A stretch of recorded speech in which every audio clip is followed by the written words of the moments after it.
With it being 6 o'clock, we'll call our meeting to order and begin with the Pledge of Allegiance. I pledge allegiance to the flag of the United States of America and to the republic for which it stands, one nation, under God, indivisible, with liberty and justice for all.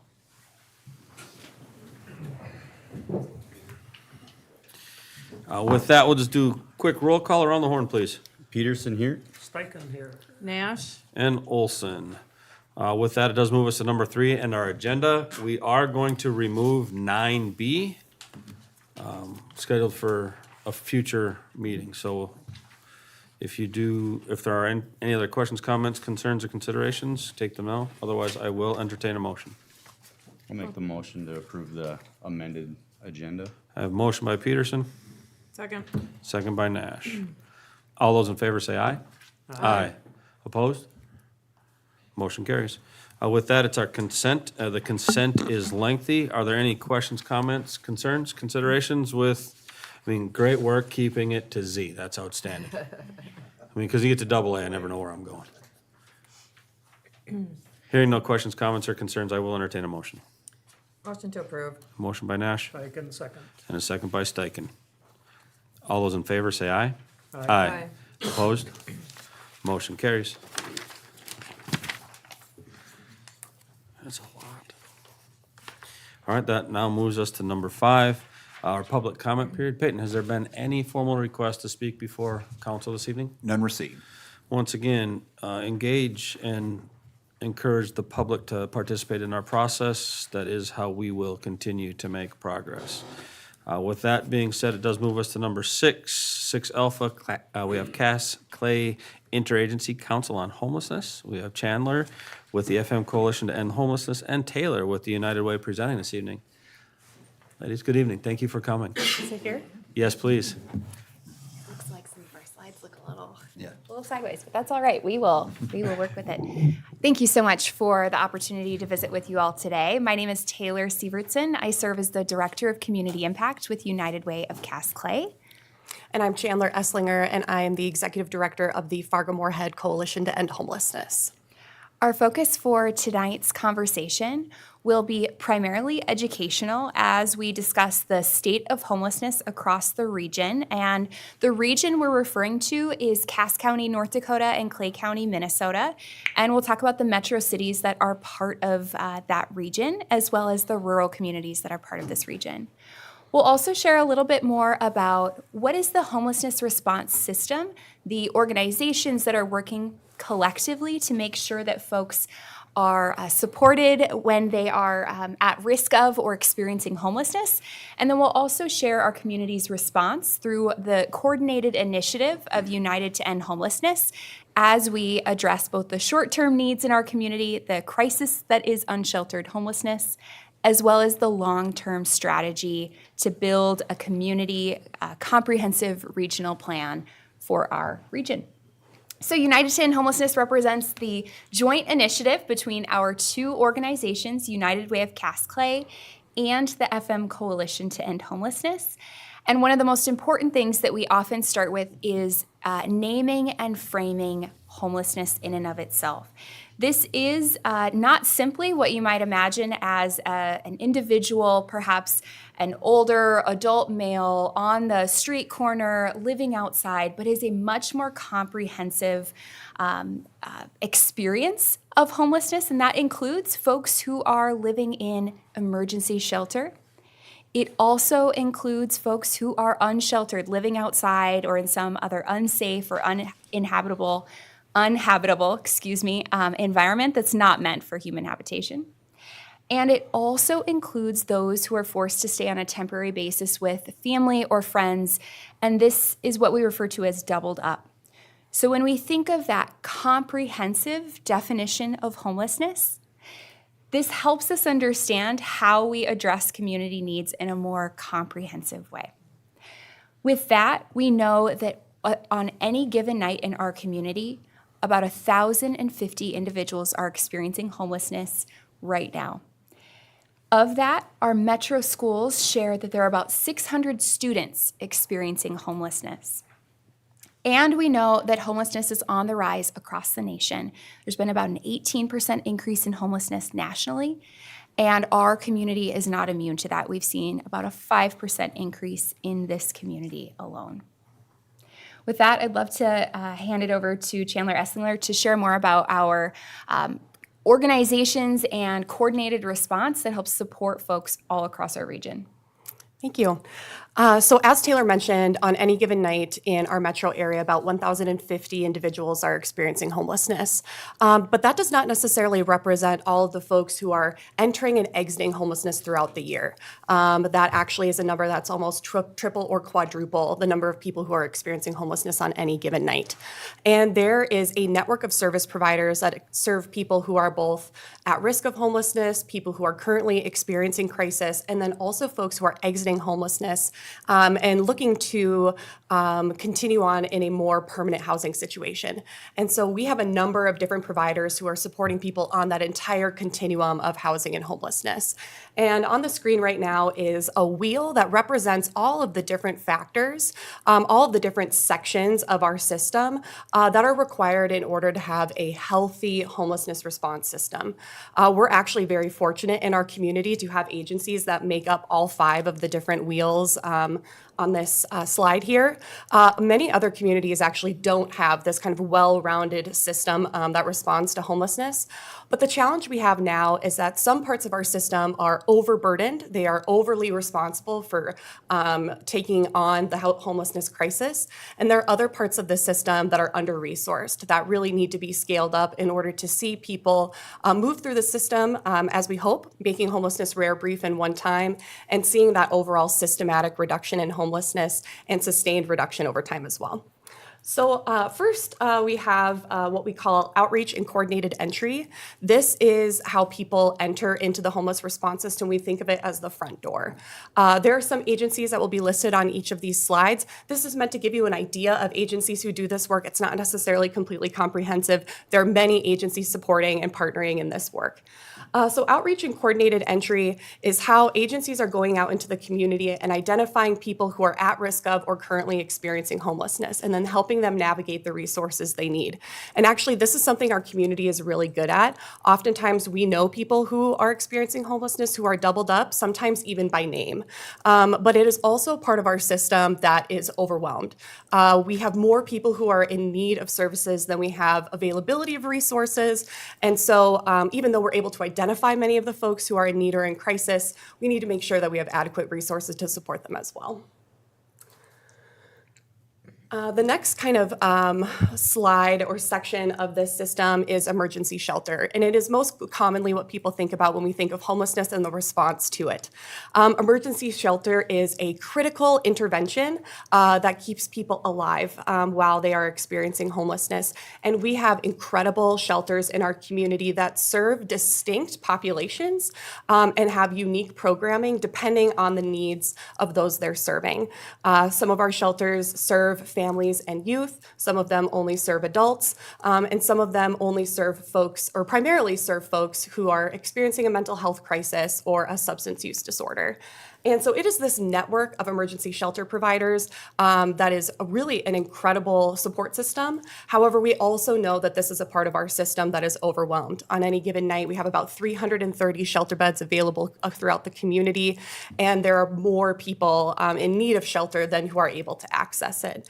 And so when our system is overwhelmed, when there are more people needing services than we have available, shelter can become a bottleneck. Although it is a crucial intervention, we want to see people leaving shelter and moving into permanent housing. And when that isn't scaled up appropriately and people can't move out of homelessness into that more permanent situation, people can end up living in shelters for weeks, months, years, and then ultimately sometimes exiting shelter to the streets because they're not finding that permanent housing.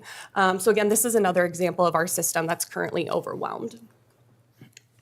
So some of the best interventions we have for moving people out of shelter, moving people out of the crisis of homelessness and into a more stable one is agencies that provide supportive housing or work to rapidly rehouse individuals experiencing homelessness. And so this is a really crucial intervention in moving people down that pathway towards stability.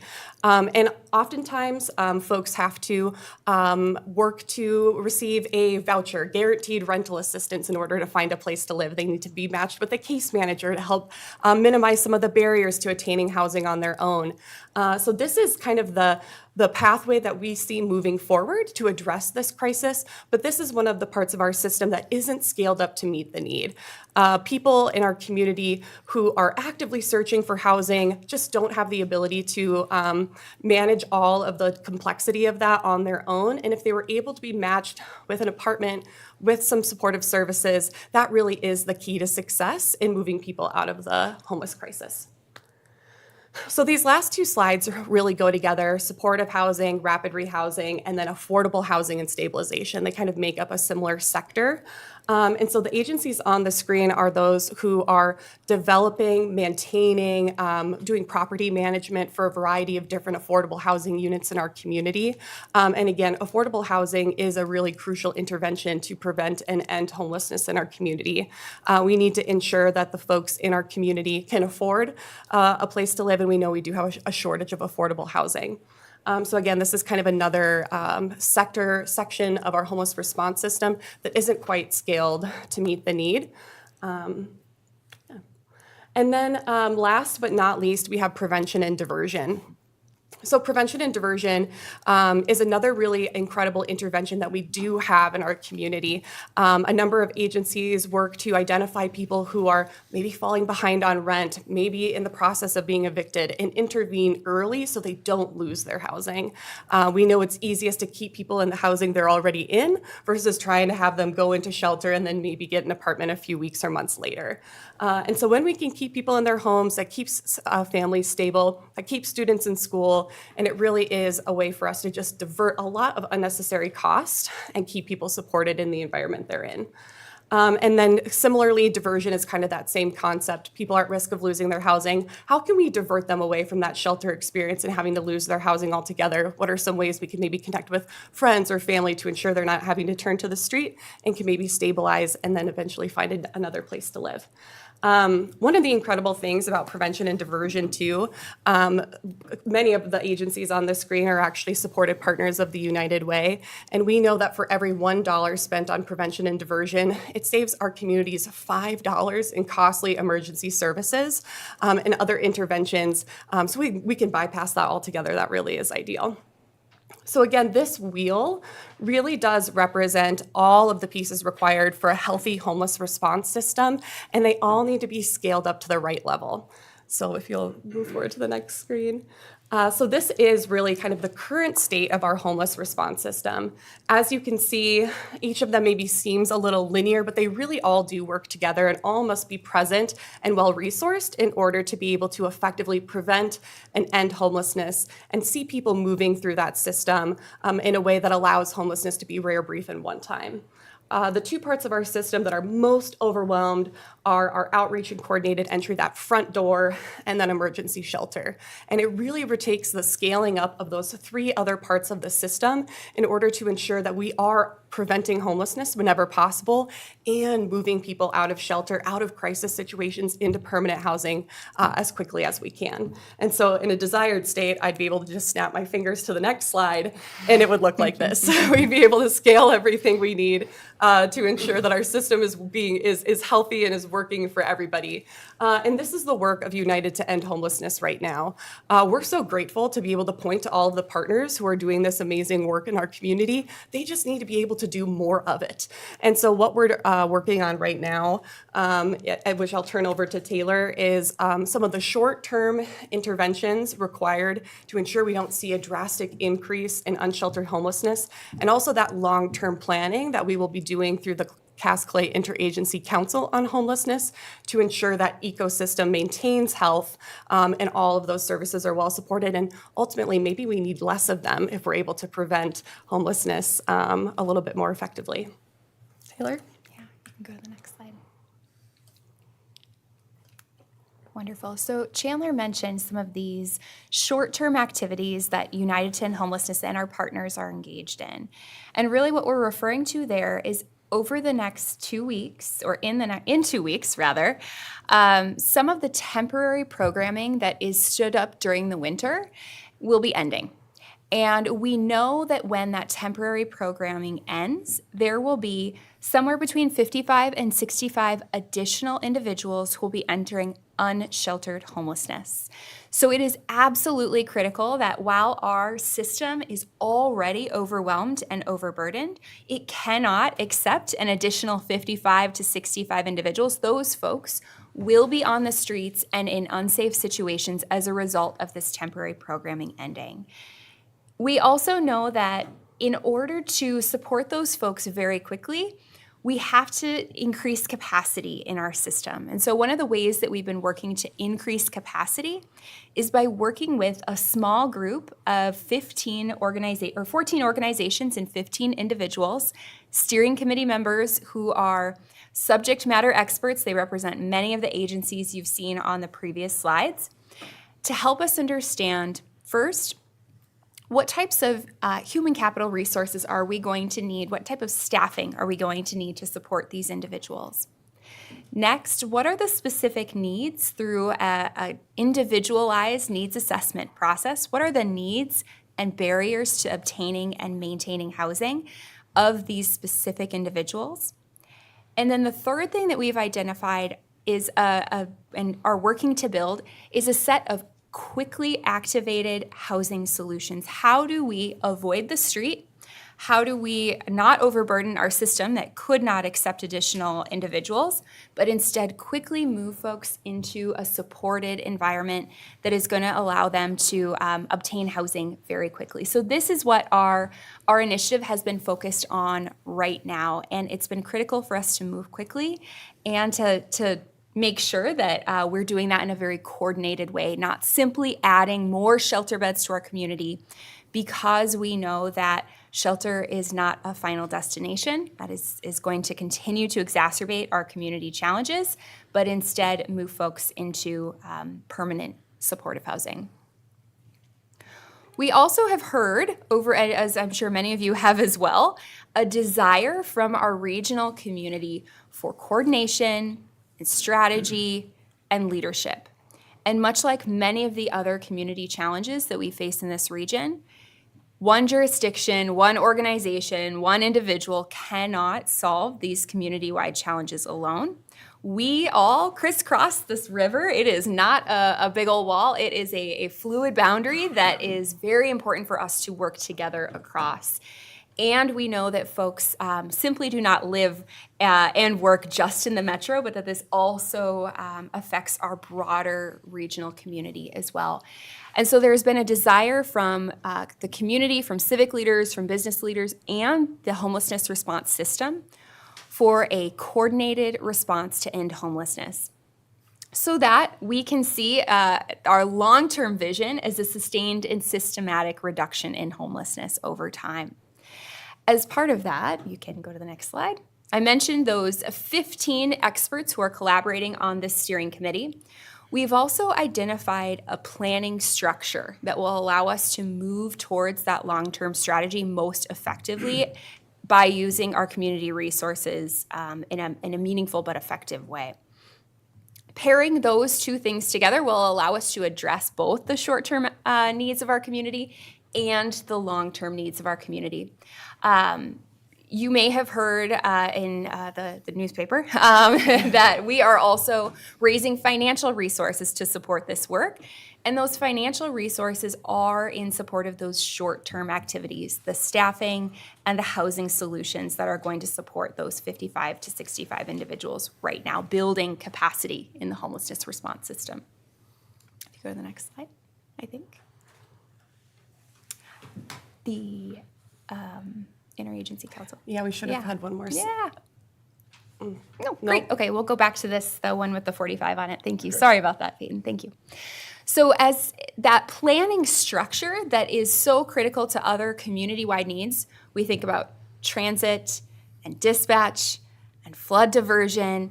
This has to happen in a coordinated space where we bring together some of the critical agencies in city and county government that are involved in this work, as well as some of those coordinating and collaborating sectors who are also critical responders to the crisis of homelessness, while doing this in a way that is informed with the subject matter expertise of the nonprofit service providers who are doing this work every single day. We are leveraging the best practices of the United States Interagency Council on Homelessness and taking the novel approach of our cross-border environment that we all call home, and are we launched on Friday, the Cass Clay Interagency Council on Homelessness. It is the first council across state lines, but this structure exists in many other settings. The state of Minnesota has an interagency council on homelessness, and many other communities work to pair city and county government or county and state governments to do this really effectively and have that shared, mutually reinforcing strategy. This planning infrastructure will allow us to create that comprehensive regional plan to end homelessness. Chandler? So through the Cass Clay Interagency Council on Homelessness, the overall goal is to ensure that we are representing all of the different sectors, all of the different parts of government who have a role to play, to ensure that their voice is heard, and that we are maximizing our community's resources to ensure that we are seeing that sustained and systematic decrease in homelessness over time. Again, like Taylor said, this is a novel approach. No other community in the nation is pairing 5 city jurisdictions, 2 counties, and 2 states in order to address homelessness in this way. It's a unique burden we have as a cross-border community, but it also is a really exciting time to see the level of support that we've had from both the homelessness response system, elected leaders, and other sector leaders like healthcare, our jail system, our police and sheriff departments, all of those individuals who need to come together and have a role to play. So we're really excited to share more information about the launch of that, when the first meeting will be, and how each representative agency can determine who best to sit on this council. So that information will be coming soon. Overall, our vision is to create a community where everybody's basic needs are met and people are able to thrive. It is a mirror of the shared missions of the United Way and the Coalition, and it really is this shared partnership that we have, this leadership that we will bring as backbone agencies of this work to ensure that we have absolutely the right people at the table. Again, that our community's resources are being leveraged in an appropriate and effective way, that every dollar is being paired with a meaningful solution for an individual or household facing homelessness in our community. And that is the way we will see that systematic and sustained reduction over time. So that really concludes our presentation. We took up maybe a little more time than we intended, but it is a lot of information to get through. We really wanted everybody to know just how deep this collaboration goes and what we have planned for the future. So we would stand for any questions. Thank you very much. Are there any questions from council? Mr. Steichen? I've heard your report on this before at the was it where? The intergovernmental retreat, yeah. Exactly. I was there and I just can't remember the name. I imagine federal funding is always an issue, but even more so now. So I guess we don't need to even talk about that because we kind of all know where that kind of stands. But you mentioned the best practices, federal government interagency council. I kind of probably got it somewhat right. I know you said you're unique and that you got 5 communities, 2 states. Is that unique to the country, or unique to how you're going to approach it, and how does the federal government best practices tie in with what you'd like to see done? Yeah, absolutely. So yes, it is completely unique to our region to have an interagency council working in this manner with 5 separate jurisdictions, 5 separate cities, 2 counties, and 2 states coming together.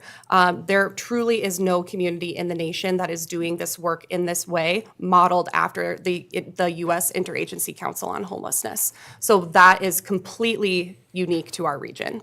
There are plenty of other types of collaborations that are occurring across city and county lines and those types of things, but not kind of at the scale that's required here, even though we are kind of a smaller community when we think about the communities who are trying to solve homelessness.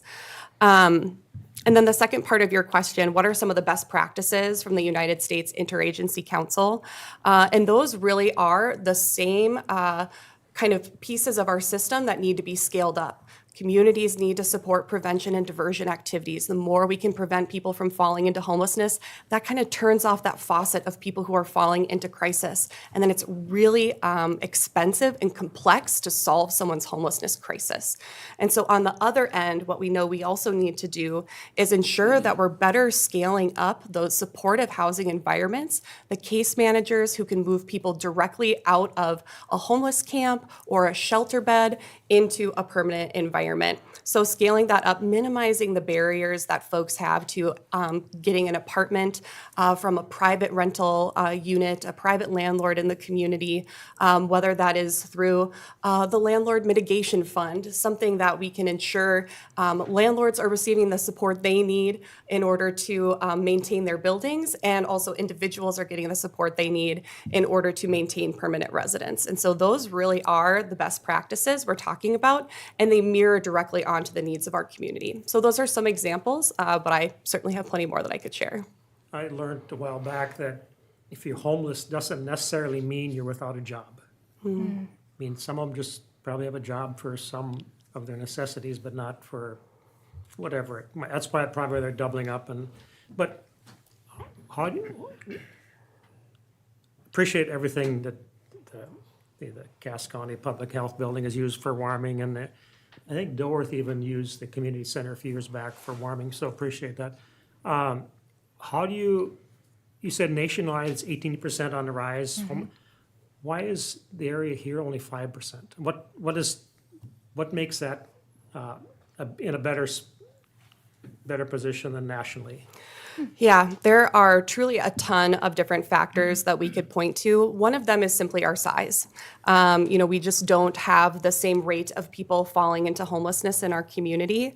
One thing in our area as well is the rate of homelessness is really tied to the affordability of housing, and we know that we have a shortage of that, but it is certainly not a shortage at the scale that many other communities are seeing. And so when we have that mismatch of the types of housing people need and can afford, and that not really existing in their community, that's when we start to see rates of homelessness really rise.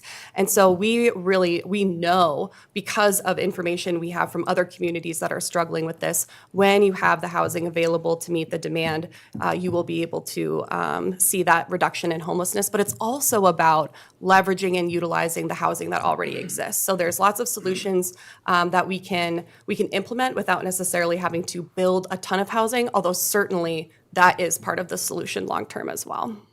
I know the mayors and Vice Mayor Nash was at one of your meetings from the paper.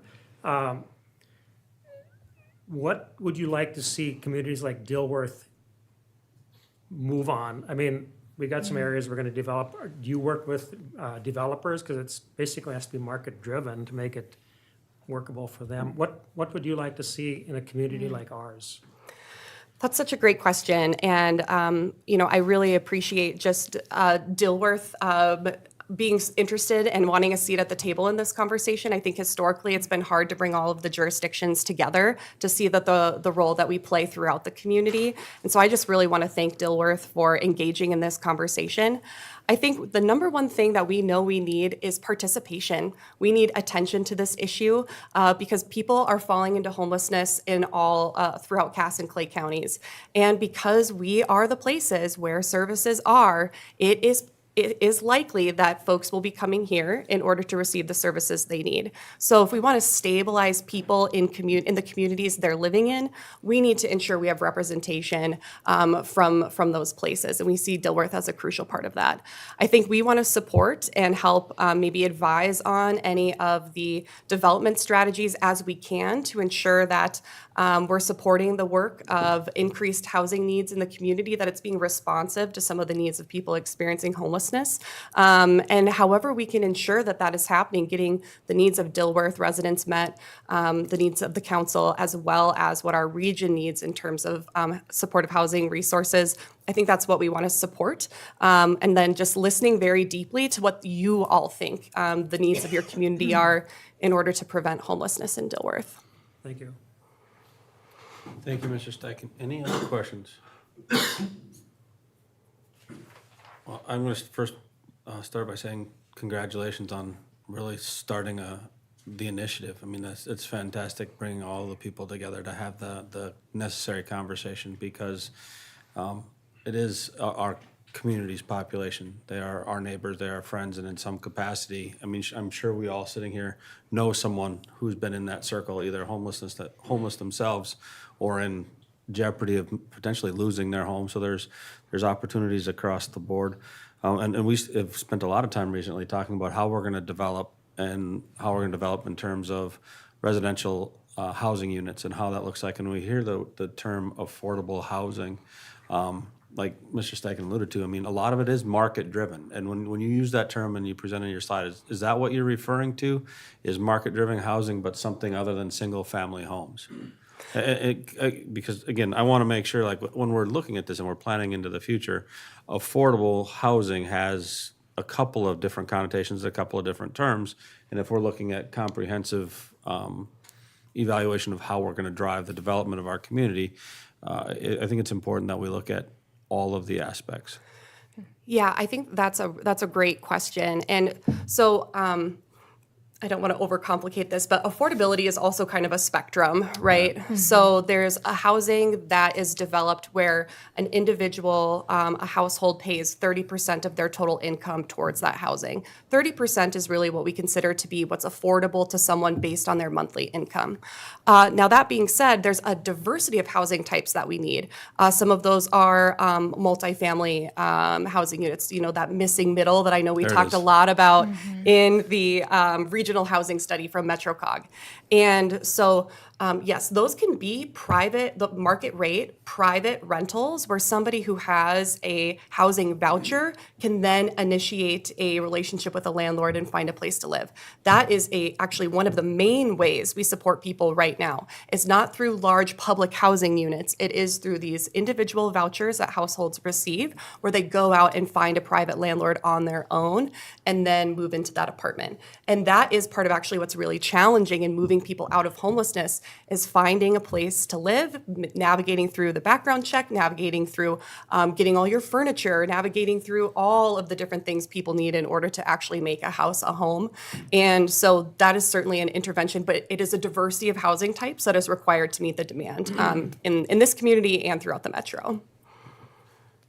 Julie? And I'll just add to that because I'm glad you brought up the housing study because that was the one thing as I looked through your list, you know, is MetroCog's housing study and kind of connecting with them. But we also learned that the Business and Industry Association. Well done. Thank you.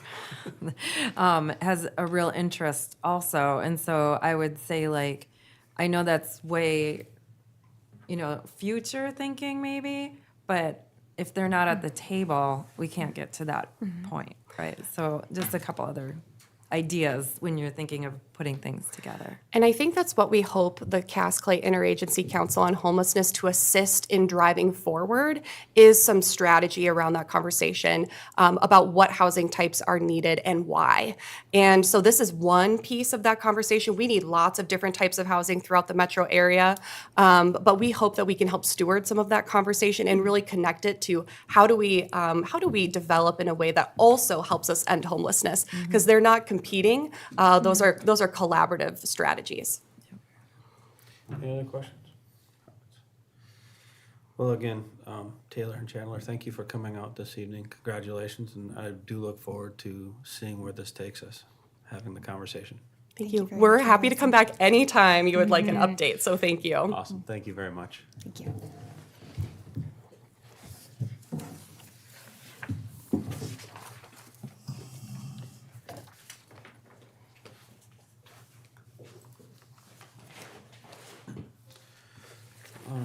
So with that,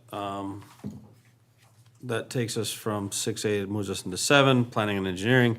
7A is the final plat for Red River Valley Cooperative Power Association for approximately 20-acre subdivision located up by corner of 34th Street and County Road 18. Peyton? Yes, thank you, Mr. Mayor. So on April the 2nd, a public hearing was held at the Planning Commission meeting for the final plat of Red River Valley Co-op, as well as Resco, I guess we can safely say now, who are looking to co-locate there at that corner of County Road 18 and 34th Street. To give you an idea of where we're talking, a little challenging to see, but this is far north 34th Street, County Road 18. About 20 acres is being developed up there, 20 or 15 of the acres for Resco, 5 for the co-op. The property is currently in Oakport Township, but within the Tier 2 Urban Expansion District, which allows for commercial development. And here's the plat, if you would, yeah. So, again, just a better aerial shot of the area that we're talking about. I know this area has been discussed in at previous meetings, somewhat in passing, but in serious conversation as well about this potentially being utilized for a light industrial corridor at some point in the future. From a staff perspective, and I think from the Planning Commission perspective as well, we feel like this is a great use of the property to get this started, even though it is within the county limits. It's not within the city limits. It is within our annexation territory. So at some point in the future, it would be located within the city limits. The plat itself, again, was reviewed last week or a couple weeks ago by the Planning Commission. There was no one in opposition. This property owner up here did reach out to me, stating their support of the plat and the potential development there by the two entities. The final plat does have on it a 20-foot utility easement going around the perimeter of it. Again, a little challenging to see. That's to accommodate for any future utilities that are extended up there on the water and sewer side that we would get there at some point in the future. We'd also have a development agreement that we would enter into when annexation does occur, that they won't, fight any type of utility extensions and bearing those costs. And that we also want to make sure that the roadway accesses are designed in place to allow for adequate distances. And I believe all these things were part of your suggested motion there. And that it meets all city and county platting requirements. And yeah, this is just a recap of it all. The mayor was at the meeting as well, the public hearing, so I don't believe that pretty well captures it all. The property owner or the applicants are here this evening to answer any questions. There's still, maybe some minor tweaks that are gonna have to be done to the final plat, so that's why we have in the suggested motion to make sure it's meeting all city and county platting requirements. Thank you, Peyton. You can go back one slide, please. Yeah, and I think, from the planning perspective, it does mirror what's happening on the west side. So it creates that light industrial corridor. It mirrors what's happening to our neighbors in Moorhead, and it's a nice fit. It passed unanimously. Great questions, great conversation, really addressing, like you said, the utilities and the transportation, and then what it will be ultimately with our ordinances once, annexation happens, brought into town at that point. But again, 100% unanimous approval, great conversation, and vetting through all the specifics. Questions from council? Mr. Steichen? I know at the county, we talked about this, they got these two plots identified here, but the county had to change it from agricultural to highway commercial. Correct. And that was at 80 acres across the top. That goes all the way from 34th Street to, what's the one that, County Road 9? Yep. So there's potential for much more development there without any changes in any zoning. County Road 9. So all the way to the east. Yep, So from just 34th across, slice along across the 18. top. Peyton, just like, Just highlight yeah, just. Oh, from there so to. here's County Road 9 here. No. No, that's you not went too far. Or this is, I'm Yeah, Just sorry. that yeah, section well, it's like- between yeah, those it's two just- north-south roads. That one, whatever, It's just that acres, chunk. not 80, yeah. 600 acres. All right. Any other questions? I was like, yeah, because like, yeah, no, too far. All right, well, here, no, any other questions? Just again? Hearing no questions, I will entertain a motion for 7A. Motion to approve.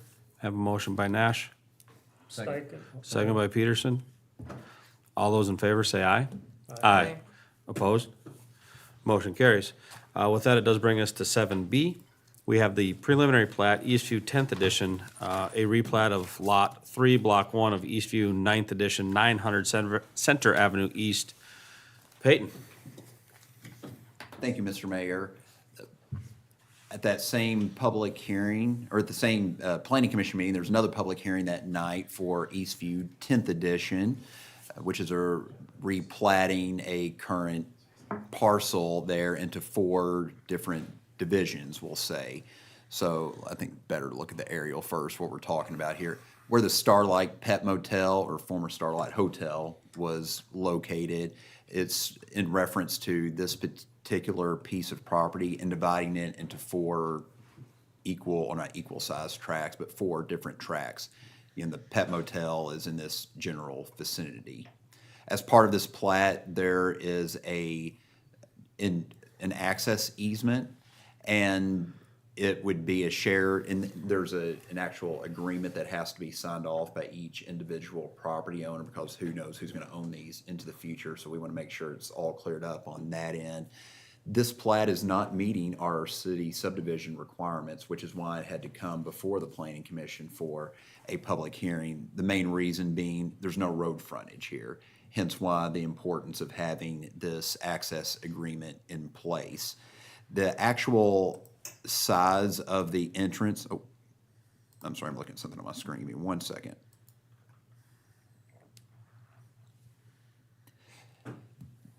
The shared access easement is for utilities as well, and that's 40 foot in width.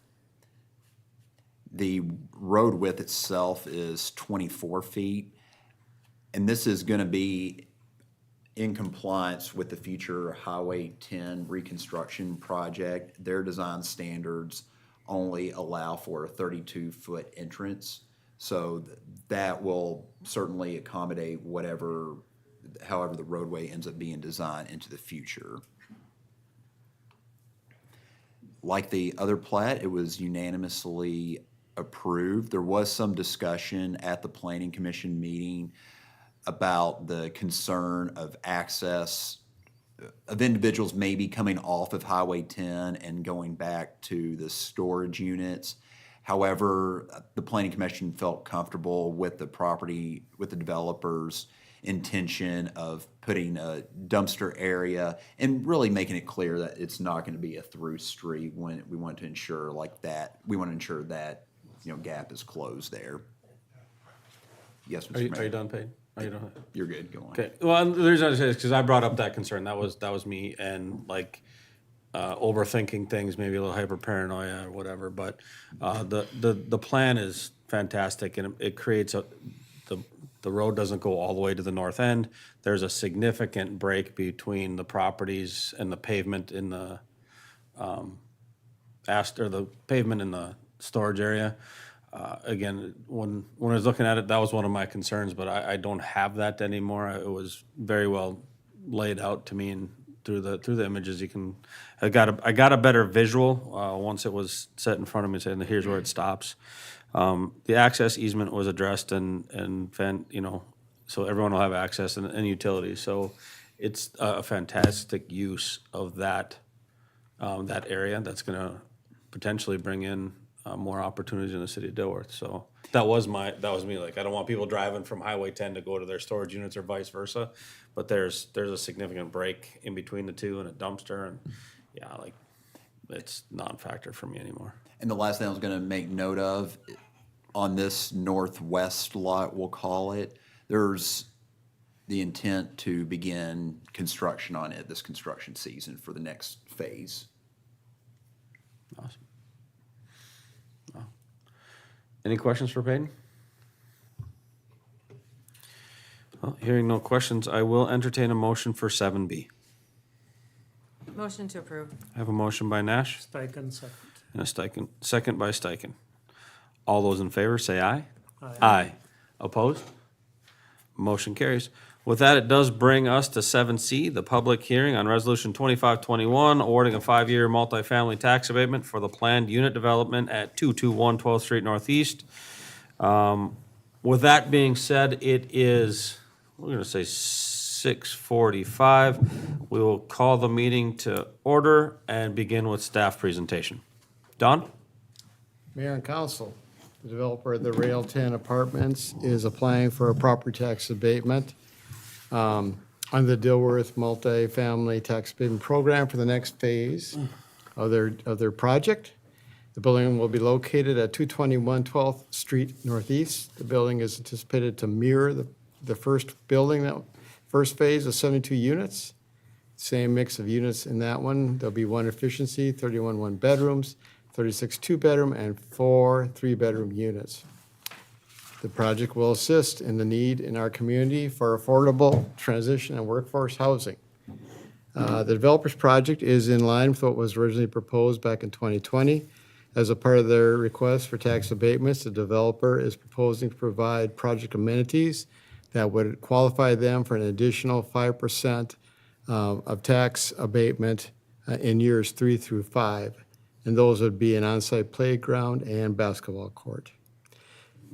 If approved, the developer would need to enter into a tax abatement agreement with the city. And obviously, the first phase received prior approval by the council. Okay.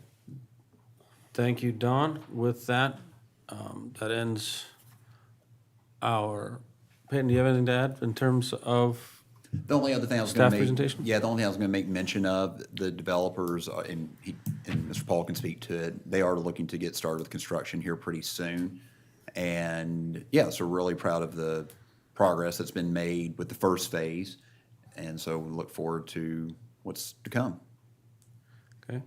Thank you, Peyton. So with that, we'll move on to, is there anyone here to speak in favor of the application for the tax abatement? Just any questions you guys might have. Okay, so second call in to speak in favor? Hearing none, then we'll go, are there anyone to speak against? Second call against? Hearing no one here or online to speak on behalf of, or in favor or in opposition to this, we will call the public meeting closed at 6:47. And we'll begin with staff discussion, staff questions, or council questions. Questions from council?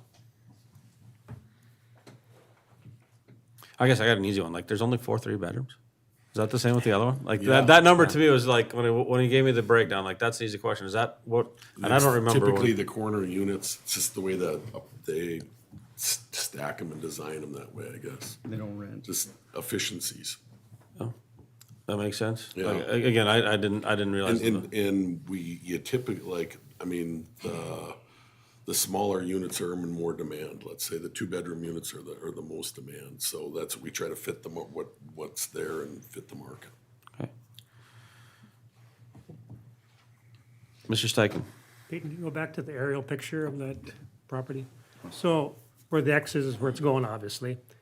Is it going to be, you said a mirror image of what's already, I mean, Yep. for the most part, everything was Pretty agreed much upon for that one? exactly. Yep.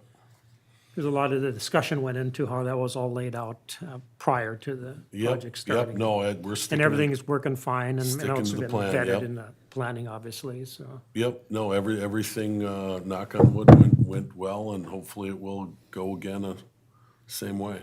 So is there gonna be an east-west way for traffic to fly through there? I believe so, yes.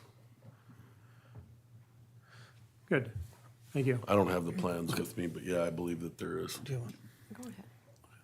Well, I guess my question to that is, like, if you look at the access there, it's in that northeast corner, and they have to take the turn, but then they'd have to proceed all the way, and I'm going to assume that the access is gonna be similar? Like an Yeah, S curve, so they're not just gonna be able to take a hard left right, there's Yeah. a couple of turns that are gonna mitigate speed. Correct. I believe that's the plan. Okay, yeah, because then I was like, well, wait a second. Julie? Well, I was just gonna ask, just because it's part of the additional 5% or whatever, just so I know, like, where are you envisioning the park area? I believe it's, right there. That little square? Yep, Okay. Or below the square? yeah. Below the square, yeah. Because That's a city thing. That's what I Yeah, thought. that's a lift Okay. station right there, right? Okay, so it would be near the lift station. Yeah. Okay, Okay. thank you. Peyton? Mr. Paul, can you speak to the occupancy of the other building or the success, how it unfolded once it opened up? Yeah, I mean, it was a great success. I would say our tenant mix there is pretty evenly divided. I would say maybe a little bit more. I would say it's maybe 40% retired people, middle families, and then young single professionals is probably the balance of it. But I would say that there's a better mix of older people and their retired age type people than anything.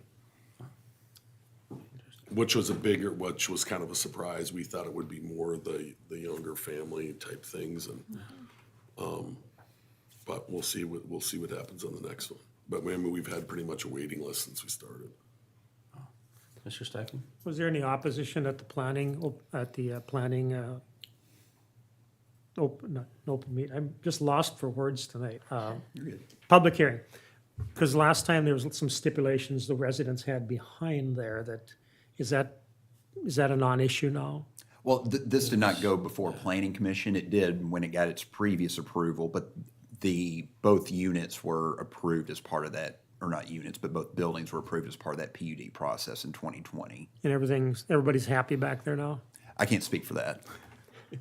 We do not receive You haven't heard complaints, we do not receive any, very minimal complaints, I would Okay. say, from. Good enough? Yeah, we haven't received any complaints. And everything from the first agreement with the screening and the planting of grass and trees and all that holds true, right? That satisfied many of the concerns, right, for the neighborhood, and we'll continue to follow that through the second phase. I'm operating under that assumption that what happened in the east will happen in the west, and will maintain that level of expectations and professionalism, and I hope it fills up just as fast. Same. It's interesting, little nuances to these projects make all the differences.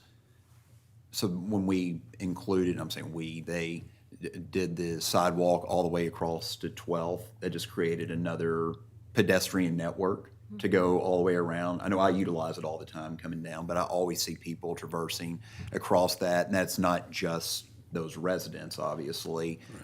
It just brings about more connectivity, and we feel the same about this next edition. Will hopefully add to more connectivity. Any other questions? With that, we'll end our questions from council, and we'll call the question. I will entertain a motion on 7C, the awarding of a 5-year multifamily tax abatement. A motion by Peterson Steichen, second. and a second by Steichen. All those in favor, say aye. Aye. Opposed? Motion carries. Thanks, guys. Appreciate it. Good Absolutely. luck. Thank you. Looking forward to All right. watching it go up again. I did find that amazing. Won't have long to wait. I like it. Thank you. See you guys. All right, so with that, it does move us to 7D, consideration with the memorandum of understanding with Farmers Union Oil Company for the temporary construction easement for the 34th Street reconstruction project. Peyton? Thank you, Mr. Mayor. This is the second temporary construction easement that was needed to get the 34th Street project up and going on our end. By obtaining this easement from Farmers Union, that allows us to get all of our documentation submitted to the state for the federal transportation dollars that we'll be utilizing. And that agreement's here before you. I think the total amount's $3,600. I don't have the staff report filled up. But that's what was anticipated from the get-go when we brought the original SRF contract to you. They agreed to it, signed off on it, we're good to go. And hopefully this will be bid out here soon, just waiting for concurrence from the DOT folks, and this will get bid out. Looking forward to the project. Perfect. Questions for Peyton? One step closer. Hearing no questions, I will entertain a motion. Motion to approve. Motion by Nash, Second. second by Peterson. All those in favor say aye. Aye. Opposed? Motion carries. With that, it moves us to number 8, Fire Department 8 Alpha, consideration for pay request 15, Fire Hall Reconstruction Project. Here we go. Good evening. Home stretch. Home stretch, yep. Past the home stretch.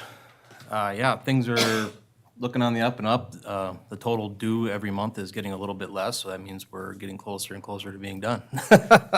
So, I'm not gonna check your math, but I think the total due keeps on getting more and more and more. Because these little numbers are adding to the whole, right? well, I guess, yeah. Well, I'll give you a brief update on what we've been working on last month. All inspections were completed last week. So and then we received the certificate of occupancy last Wednesday. And owner is moving in as we speak. Working on some owner hookups of some of their equipment. That's also taking place this week. So that's what's going on in the building. I think everybody's happy. It looks beautiful. Super happy with everything that's been happening there. On the old building, we're gonna start decommissioning that building this week.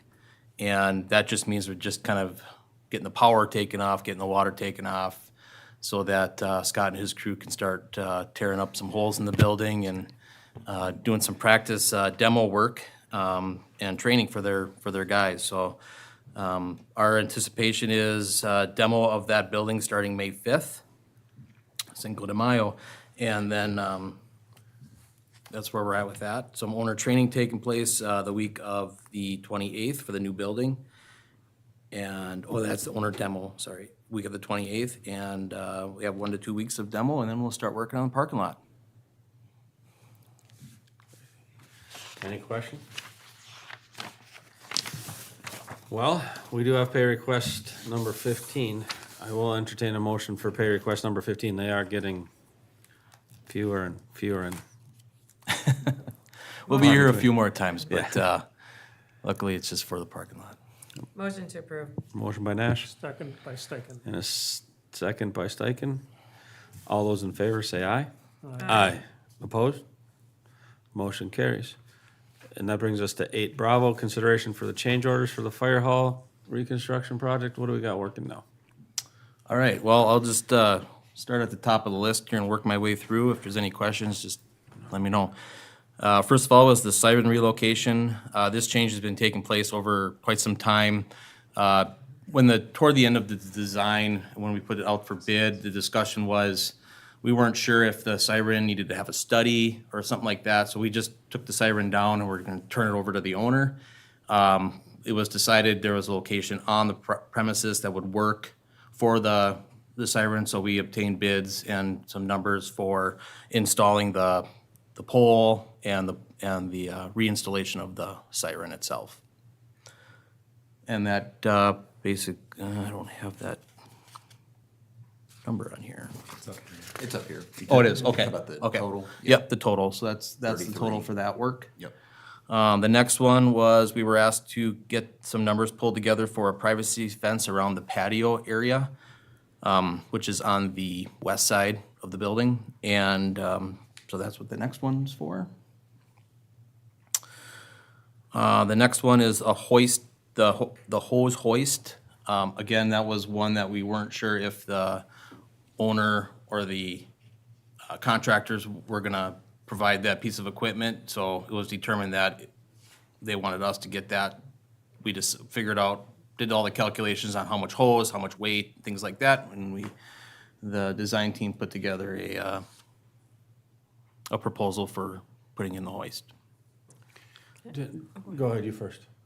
I was gonna go back to the one before that, so go ahead. Okay, my question is this the one that are gonna pull up the hose to dry them in that? Yep. That's so slick, great idea. Yep. All right. I just So you wanna got all make the sure- hooks on the side where they come Yep. through that shaft. Okay, yep, that was pretty, I was like, that was pretty cool to think of that, like, I just thought that was fantastic. Julie, I'm sorry.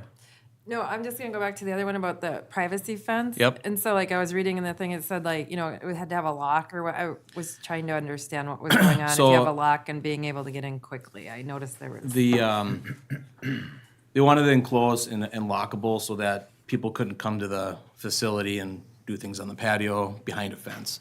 But the doors that come out of the building are fire doors, so you have to have a way to egress through the fence. So you have to have some special door hardware to do that. So it'd be like one of the push door on. Right. Oh, makes perfect sense. Got it. And then in the lobby ceiling there was a minor change to some ceiling work that had to be done. If you look at the ceiling plan, it looks like the light is a pendant type of a light, except it's a recessed light, so they had to redo the ceiling a little bit, and there was a little bit of extra labor to do that. And then lastly, out in front of the building, there's a column where we moved some of the, it was just a better location to put the card reader and the handicap push button access without having the door open into those people. And it just kind of closed, made a nicer look to the front of the building without having just a small column. So the change orders that I've talked about here equal a total of $63,654.30. And then Peyton asked me just to kind of run through basically where we're at with our change orders to date and what we have left in contingency. And today, if we add both the design and construction contingencies, this is not taking that out of this yet. So we're at $287,000 and some change. So we'd still have right around $220,000 left in contingencies that, you know, if something comes up in parking lots that we may need to do, we also still have that little bit of buffer in the excavation number for the redo of the parking lot if we need to do that. And once we get the building out and see what's below the building, see what's below some of those other areas, we'll determine if we need to use any of that. I don't know, just, I'm sorry, when you start thinking about, let's dig a hole and see what comes up, that ought to be fun. Well, and they know they have to dig it out to the bottom of the foundation. Yep. And once we see what's there, obviously we can do soil borings there. We got close, but there's always surprises in the ground that lurk, so. Any questions first about the change orders? Hearing no questions about the change orders, I will entertain a motion for 8 Bravo. Steichen, so move. Motion by Steichen, Second. second by Nash. All those in favor, say aye. Aye. Aye. Opposed? Motion carries. I want to say thank you. I think this is fantastic. Like, we got the tour a couple weeks ago. And that's awesome. Like, seeing it, then I got to understand, like, when you start talking about the hose thing or whatever, like, I just remember standing up there and saying, oh, that's absolutely brilliant. So I don't know, you know, who nerded out on that and said, hey, this would be a great idea, but it's fantastic to have that insight to allow us to do the little things up front that are going to pay dividends in the long run. So I know I get excited about that kind of stuff, I guess, but I look forward to it. And you know, we start talking about $300,000 inside of a $10 million budget. I mean, it's worth the price of admission. I mean, Yeah, I don't know the how else we project could have done it. in a whole has gone great. The city, working with the city group and also the fire department's been really, everybody's been great to work with, and I appreciate it. And then, you know, Gertz Construction Services appreciates you guys choosing us to do your project, and look forward to more in the future. Appreciate it. Thank you. Thank I see you. what you did there too. Project in a hole or no, wrong hole. But I'm just looking forward to digging up the hole. Maybe we'll find some I more- was like, let's see what's underneath this. Maybe we'll find some more artifacts. Yeah, there we go. We'll put them in. Thanks, guys, appreciate it. Have a good evening. Thanks, Dan. Thank you, Dan. With that, it does bring us to 8, Charlie. Consideration change order number 1 for the purchase of the Freightliner pumper truck. Now, I can't say fire truck because it's different, right? Yes. See, look at me learning. We'll get you there yet. I appreciate that, Chief. I appreciate that. This one's all yours, Chief. Okay, so we went down to Florida as a group to go through the options of the truck. And when we did that, we went through 414 of the options that were available, and we were sitting with a design engineer. And so the way the process works is prior to ordering the truck, you sit down with the salesperson, and they're somewhat of a design engineer. They help you get to the point where, hey, we want this, we want this, we want this. They put the truck together, and then when we purchase it, then the real design engineer comes on board, looks at it and says, you can't do that, or this doesn't work here, or hey, we should do this. And that's what this meeting was down in Florida. We found out things like, I've got a list here. We found out things like both parties missed SCBA bracket holders for the back of the truck. We needed to add that. We didn't have exterior water gauges. We needed to add that because that's very useful. There was a compressor or actually a priming unit for the pump that was discontinued. The design engineer pointed that out. Well, they discontinued that. We have to go with a different model. It costs more money. So that's what these change orders basically regulate. The other part of the change order that we found out was any striping on the truck is not included in the base price. It's also a change order because you get to choose it. And so things like that. The last part of the change order, and it's not the change order number one, because that's on Pierce's side. The Lazy Susan is actually on McQueen's side, the distributor. And that was for our extrication tools. And the reason we need to put that in now and we didn't do it before was we didn't have the extrication tools that we have now at the time that we ordered the truck.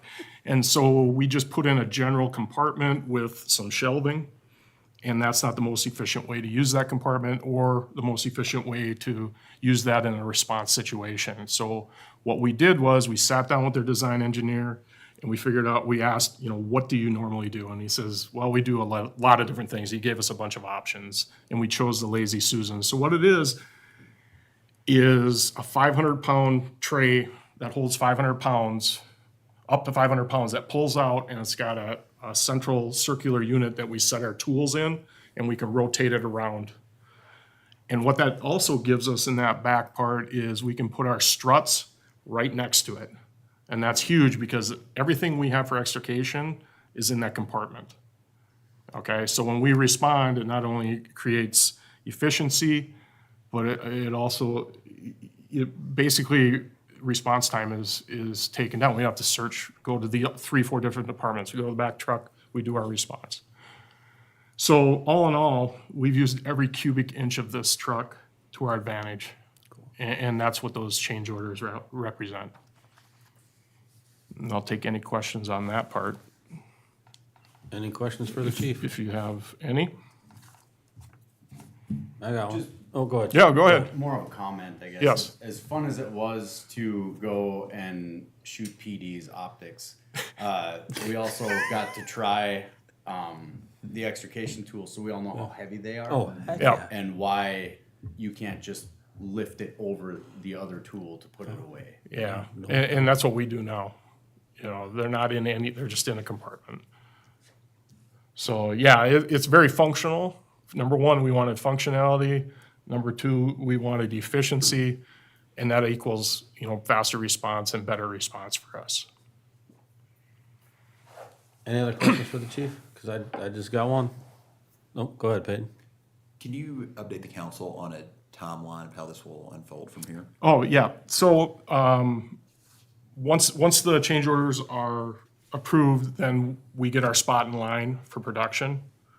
And once that spot is secured, they start moving forward, and we should have the truck hopefully by November. Okay, so that's on site here, okay? Prior to November, we need to inspect the truck. I remember seeing it, but I didn't know the wording, but actually in the bid and the purchase agreement, We have 15 days to notify Pierce of any defects or anything, that isn't right with the build. And since it's built in Florida, we need to travel back there and do that inspection on site. So we will be moving four people to Florida to do that again, like we did for the pre-build meeting.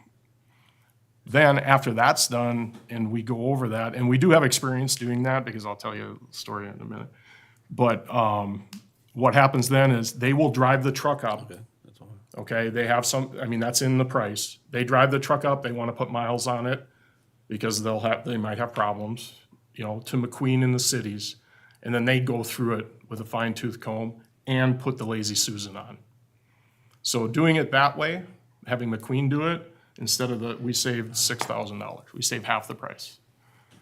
So, there was some haggling there, and that was totally the salesman. He's like, we should do it this way rather than having Pierce do it in Florida. So, that interaction with the design engineer and the having the salesperson there and our group made that work. If you don't do that, you're gonna get a product you don't want and you paid $720,000 for it. Okay, now getting back to the inspection part, we actually inspected Newtown, North Dakota's truck because they didn't come down and it was sitting on the floor going out.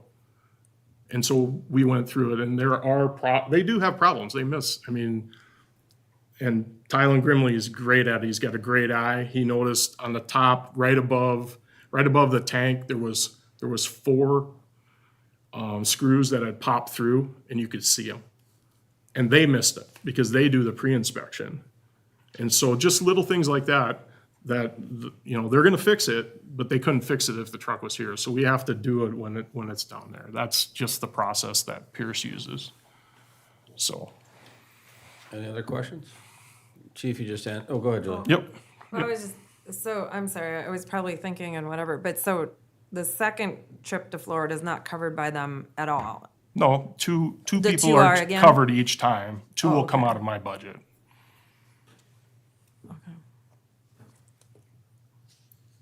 All right, any others? Because a few of mine are answered, but I want to walk through them in my head because you said Okay. you're going back down there, which is, when you get there, when your team gets there, do you run the truck? Do you do all the We're gonna- fire? We're gonna pump we're gonna test the pump. So we're you'll gonna- put it through it. We'll put it through its paces. Okay, perfect. So Yep. you do that, but then you don't have to drive it back. They're gonna drive it. Okay, so that's perfect. I want to get to me that makes sense. Okay, now it does. Let them drive through Chicago Yeah, right. Well, in the fire truck. Well, it only goes 65 miles an hour, so it'll take 3 or 4 Flip the days for lights on, them we to come should be back. good. Yeah, take 3 or 4 days. And to that, come and that back. makes perfect sense. And like I said, so ultimately that's the test driving. Do the test drive on site, then they fix it on site, then they drive it up to Minneapolis. They put the Lazy Susan in, and then we get it from there. Those are my questions. So what was did you get what you want? Absolutely. That was my Absolutely. last one. Perfect. And being able to see the production floor really solidified, hey, we need to put these switches here and we need to do this. Because that's what's part of the placement of those types of things in the cab. They don't have on paper. You do it there. Right. So, Yeah. And again, now that at the end of the day, when I ask you if you got what you want, because I know that's what we need. That's Yeah. what the crew needs to keep safe so they can do their job and keep our citizens safe. So that's fantastic. Thanks for your leadership on that one, Chief. I do appreciate it. If there aren't any other questions, I will entertain a motion for 8C, the change order number 1 for the Pierce Freightliner pumper truck.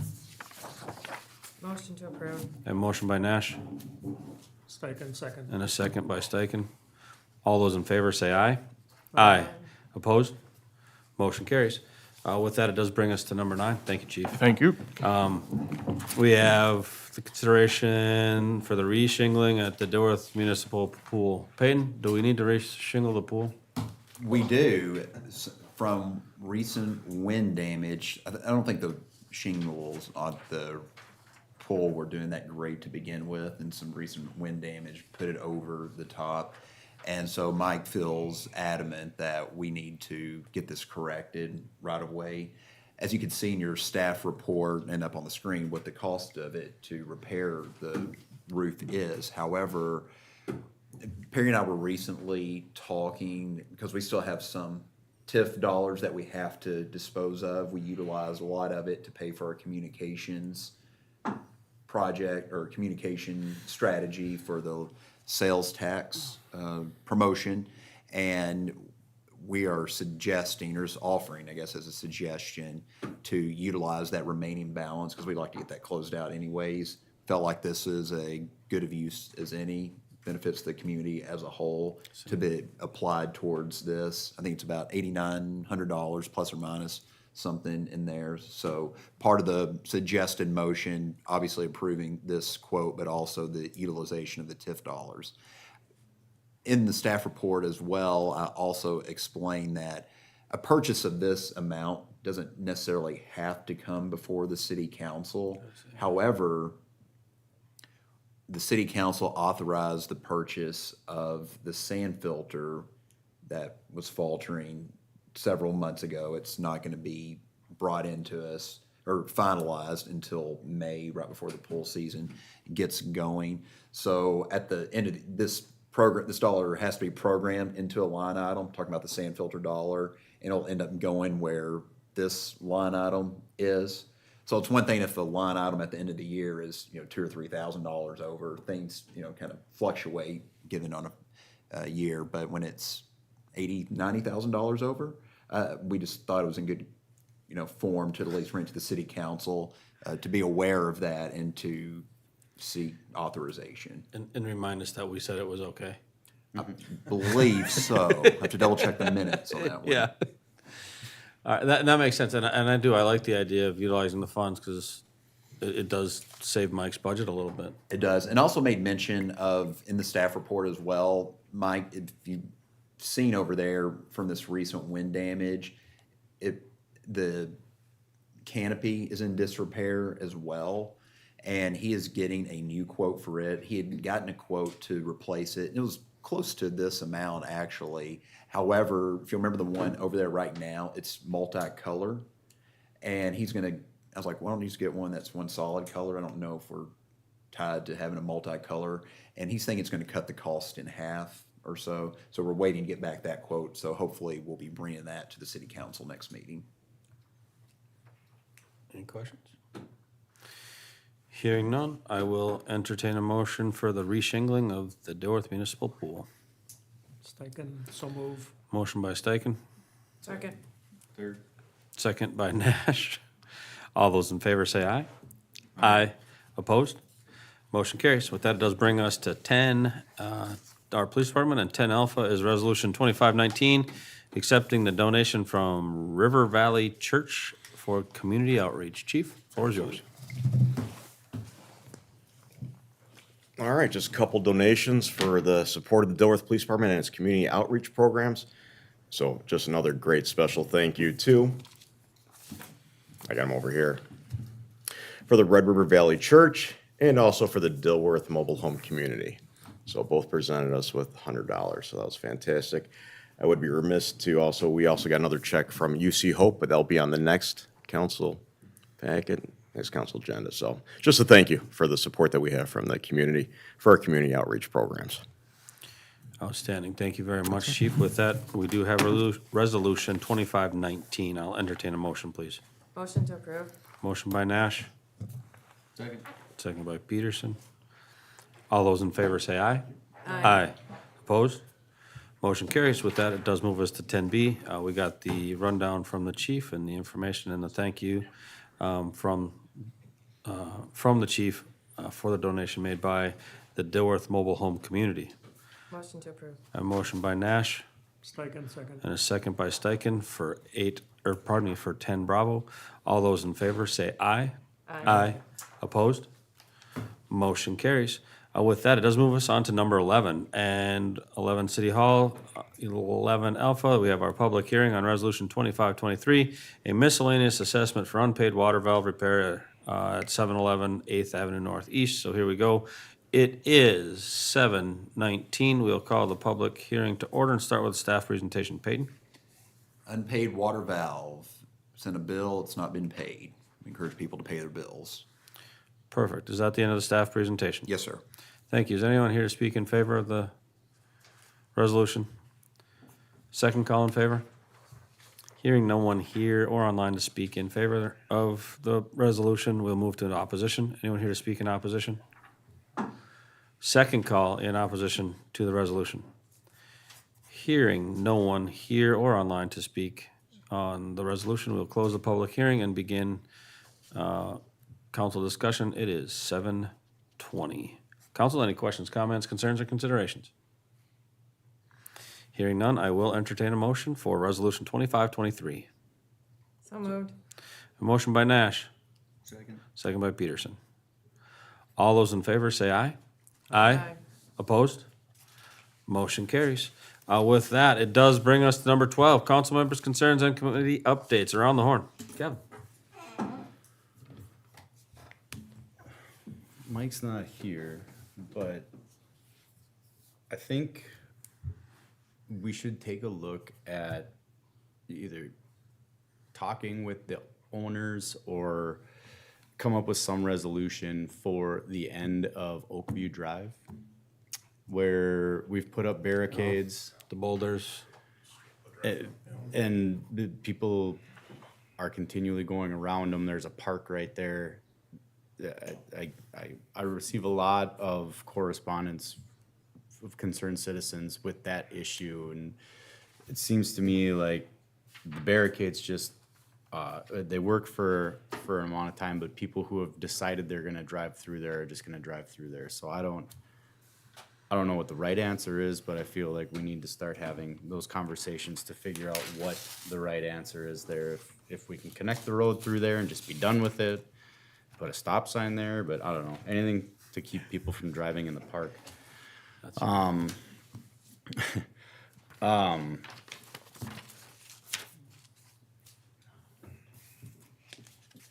We green lighted some big projects tonight. Well, one for sure, but I mean, tax abatements are a great thing, but I think that we need to make sure, and it's incumbent on us, that we are really keeping track of what we're doing and how those things are being recorded, and what we can, if there's anything we can do as far as what our recourse is if buildings aren't built to the criteria that are set forth in the language of our contracts with them. We can have some conversations off the record. I've got some ideas, but there's some glaring concerns that I have. Aside from that, toy box stuff, curb day's coming up quick, so please wait, but make sure you get your junk ready for Mike and the guys. So with that, I'll yield my time. Thank you, Kevin. Dave? The city and county meeting held at Law Enforcement Center was interesting about some of the things that the county is struggling with. Money on mandates, things that are coming down for the social service programs that need to be implemented, and the extra costs per case on each caseworker. So, but the county commissioners have been down there, and they've been working very hard at stating their position on all these things. So I just showed my support for them at the meeting. So it's interesting to hear different people's perspectives on their departments as well. I mean, we're kind of all related to their work in some fashion. So it was good. It was a good meeting. The fire hall tour, I've been in it a few times, but every time I'm there, it looks even better than the time before. I mean, everything that they have planned, every part is used efficiently, and, space for some future things to happen along the way. So give a shout out to the chief and his crew for working. It's like a once in a lifetime thing that they're going through. So it's pretty amazing that it's come together so quickly, and be exciting to see them actually operating out of there. So thank you guys for everything you've done, and your officers and your Mr. Peterson as well. So it's just fun to see it all come together. Okay, Anything else, Mr. Steichen? that's it. Thank you. Julie?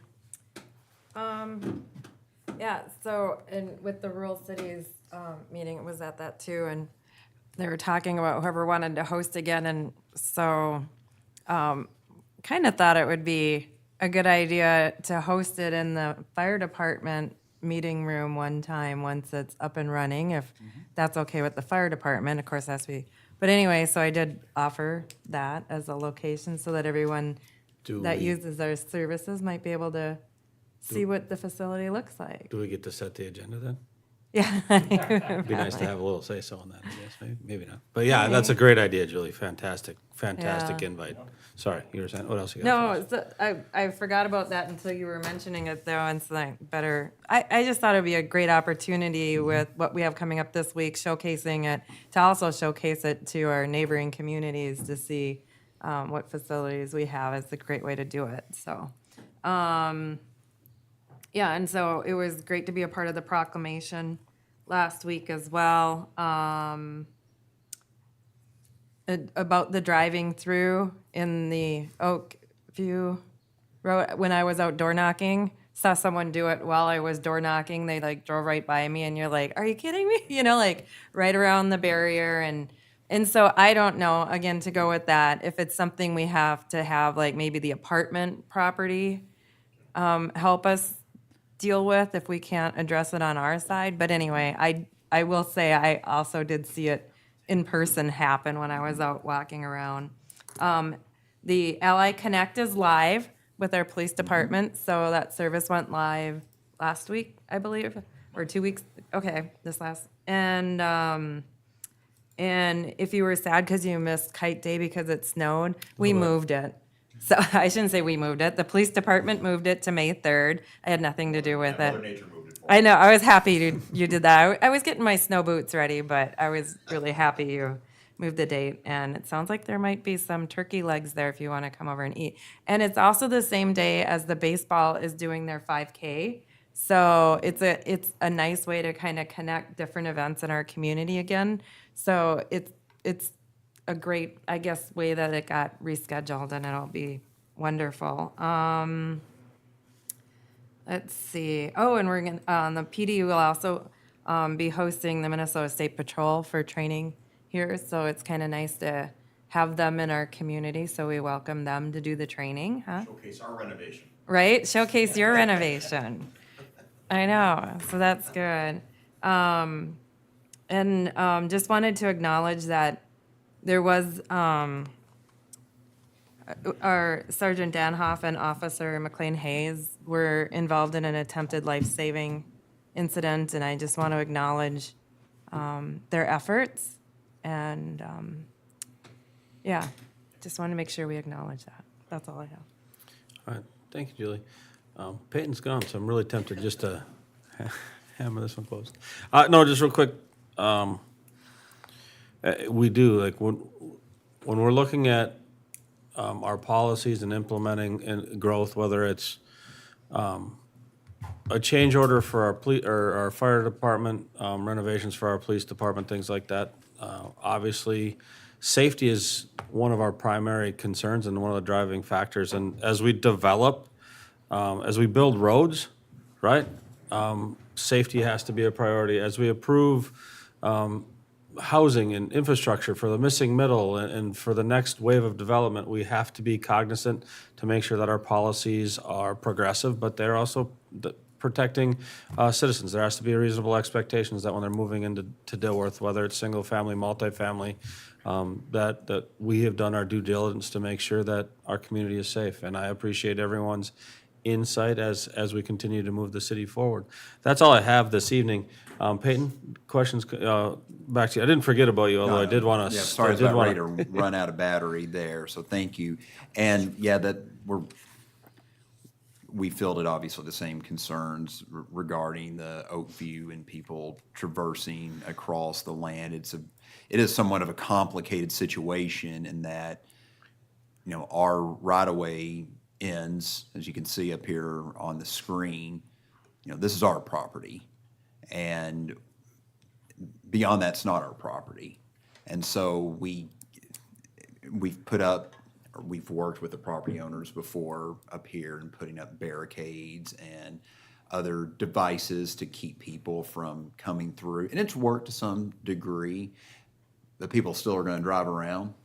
And yeah, and at some instances, they've gone around our barriers or barricades there and gone through people's yards or their right of way across their sidewalk, and it's very frustrating. And I guess a lot just depends on the level of investment the city wants to make from building I guess a true fence or barrier all the way around this.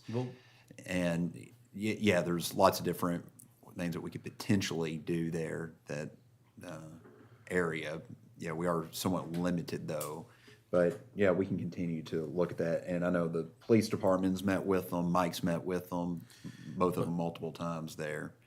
I'm assuming, Peyton, it's not the property owners that are driving back and forth. You're correct. Can we zoom in, please? Because I'm a very, and we've kind of already started this.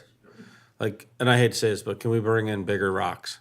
Well, look at, it's already, I know, it's Capped quad, off. so can we bring in bigger rocks? More rocks, I don't know. Can we just entertain like, what's it gonna cost for us to continue that road to meet up to the west side of that garage? Like, if we have to annex land, or if we go half and with it, with the property owner to the west of us, but like, to me, until those roads connect somehow, it's not gonna stop. Well, And I realize that's a parking lot. and I don't know that we own the dirt in front of the road, do we? Like, that's still the property owner. If they decide to take that road north, or they want to take that, do we even have control over that? This is us right here. That whole thing?